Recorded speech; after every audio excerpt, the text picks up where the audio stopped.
still watch them? You don't watch them anymore. Why'd you stop? I think you know why. But for a time, you were very, very important to me. Wait, what happened? I don't know. Tell me. I think you know, but it's okay. I really don't. I would love to know. I don't know, just different opinions, different perspectives. Okay. Yeah. Well, I still make videos. Yeah. You're not going to watch them? No, okay. Yeah. But it was nice meeting you. Nice to meet you, too. Well, I'm going to join the 27 Club after that conversation. That was terrible. Me and the devil was walking side by side. 27 is just old enough to be unk, but just young enough to still be ambitious without too much cynicism. Are you going to be remembered forever for being a young, ambitious visionary? Or are you going to be a tragic tale of somebody who could have been even more?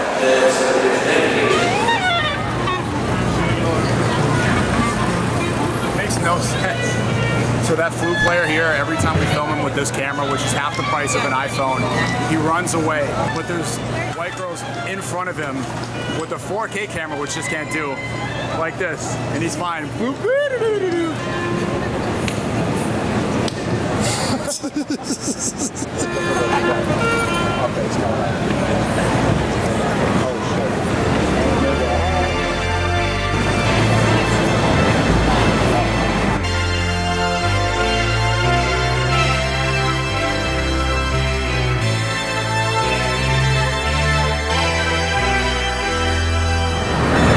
This morning in my dream, right before I woke up, I heard this song called Mr. Crowley by Ozzy Osbourne.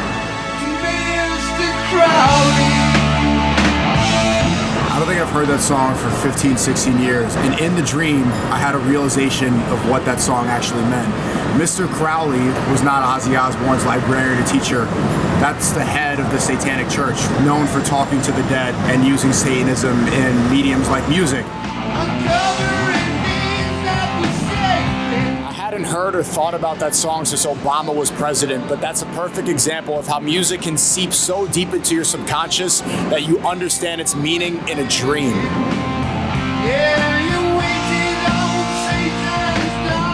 You know who lived here? Here? Yeah. I don't know. You don't know Basquiat? Jean-Michel Basquiat? No, I'm not familiar. This guy here, this guy right here, Basquiat. How old are you? 23. 23. You know about the 27 Club? Yeah, I do. What do you know about the 27 Club? It's like a lot of successful people, they reach the age of 27 and they pass away. Is that the one? Yeah, musicians, artists. Why do you think people, so many successful artists, why do they die so young at 27? I think they get to that point that they feel like there's not much else to accomplish. Quick success, money, let's say women, or any of the vices that they want. Once they reach that age of 27 maybe, it's just what else is there to offer out of life. So do you think it's a decision? Because a lot of them overdosed. Kurt Cobain, Nirvana, he a shotgun in his mouth. Jimi Hendrix was an overdose. I think heroin as well. You know, I'm turning 27 next month. Really? Yeah. That's crazy. You've accomplished a lot. What are you trying to say? Whoa. I'll say you accomplished a lot. Like, no, not that much.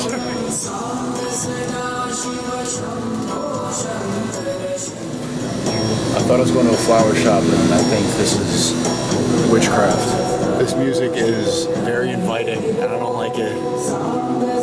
You don't like it? This is pretty good. No, I don't like how inviting it is. I want to stay here. I want to buy some rose quartz and get a love spell. This kind of makes me understand the crystal girls.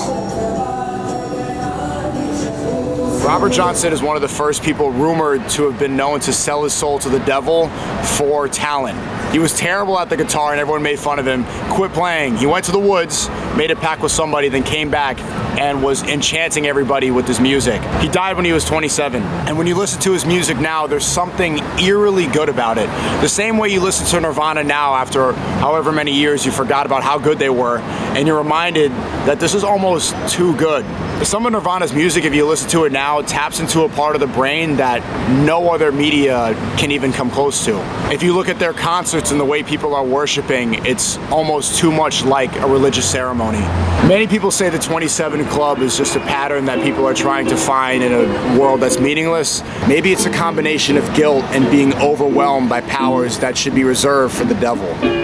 Early this morning,